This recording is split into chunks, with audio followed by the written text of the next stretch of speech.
All right, hello wine drinking people. Back with more of what I've had to drink yesterday, and our good friend Pat Carmody. Hi, Pat Carmody. I have a nice Irish wine sales drinking person. Anyways, Pat's been our sales rep for Southern for a while, and he loves to bring by stuff, new stuff for us to taste with our good friends on Friday afternoon. So, Friday's not a bad day to stop by the store. Actually, any day, not a bad day to stop by the Wine Watch. We've always got some wine open here in the store. Maybe some wine personality also that you could meet, shake hands with, and that's what the Wine Watch is all about. We're not a wine store. We are a way of life. Anyways, this is a new winery one of our customers called us about and said, man, can you get this wine? And sure enough, it's available in Florida. We can get it.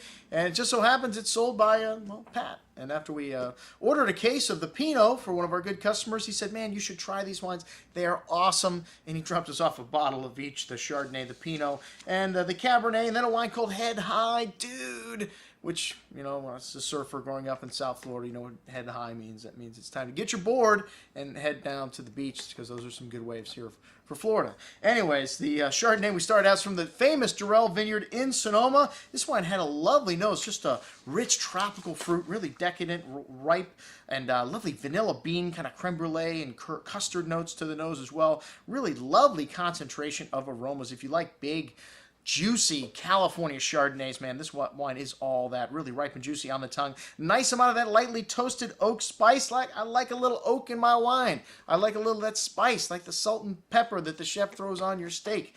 And really clean finish, though. Even though it has a really heavy fruit to it, this wine's still got good acidity, cleaning things up, that creme flan, cinnamon, and vanilla note all the way to the end. An excellent bottle of Chardonnay. Not cheap, though. These wines are not cheap, but hey, good wine is not, and you're buying it from a great vineyard source. $60 a bottle. The 2010 Three Sticks Durrell Vineyard Pinot Noir from the Sonoma Coast. This wine's got a lovely bouquet of dark raspberry, cherry, kind of Jolly Rancher candied fruit to it, an exotic spice, kind of mint, really nice complexity on the nose. On the palate, one of the things we love about Pinot Noir, this silky, velvety, sexy texture that it has here, and this wine is all that. And lovely freshness here too. It is a big Pinot Noir. I'm guessing it's upwards of 15% alcohol, 14.7. Hoo-wah! Those of you that like effective wines, you don't want one of these lower alcohol wines. You've got to drink twice as much of it. Well, this wine's still very balanced, and that alcohol adds a little extra spice. If you like Cabernet Sauvignon, a Cabernet Drinker's Pinot, maybe we could call this. Then the Three Sticks Cabernet. Hey, if you like Cabernet, just drink the Cabernet. That's what I say. From Sonoma. Sonoma wines tend to be a little more forward and a little more drinkable on release. This wine's got a lovely dark chocolate, toasty oak spice, then a black cherry and currant berry fruit on the nose. Really well-endowed bouquet here. This wine we had open in the store for 2 days. I always like to taste the wine the first day and then taste it on the second day. The sign of a really well-made wine is that it's going to be even better on the second day. So all these wines were lovely black spice starting to come out in the nose, some graphite notes, fresh earth to that dark cherry berry fruit. Really big and well endowed, as I said, but juicy and ripe. These guys are making wines that are ready to drink.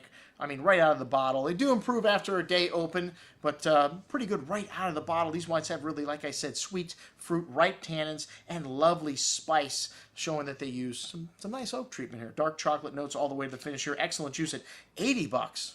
Maybe a little expensive. I don't know. We had to do a little more research to see where these grapes are coming from for this wine for $80 from Sonoma. But anyways, the Head High wine, a little better value here. This wine, a little Merlot and Cabernet Franc, Cabernet Sauvignon, Petit Verdot, and Malbec. So your classic Bordeaux varietal. A little better balance, I think, to the wine too. Not as big and not as oaky. Dark cocoa, sweet tobacco spice on the nose, though. Some dark currant and plum fruit. Really forward and seductive. Dark plum and cherry fruit showing through on the palate with that dark chocolate and cocoa spice. But not as much oak in this wine. A little better balance. A little fresher. And really velvety texture in this wine, ripe and round. And this '09 vintage, really forward and seductive.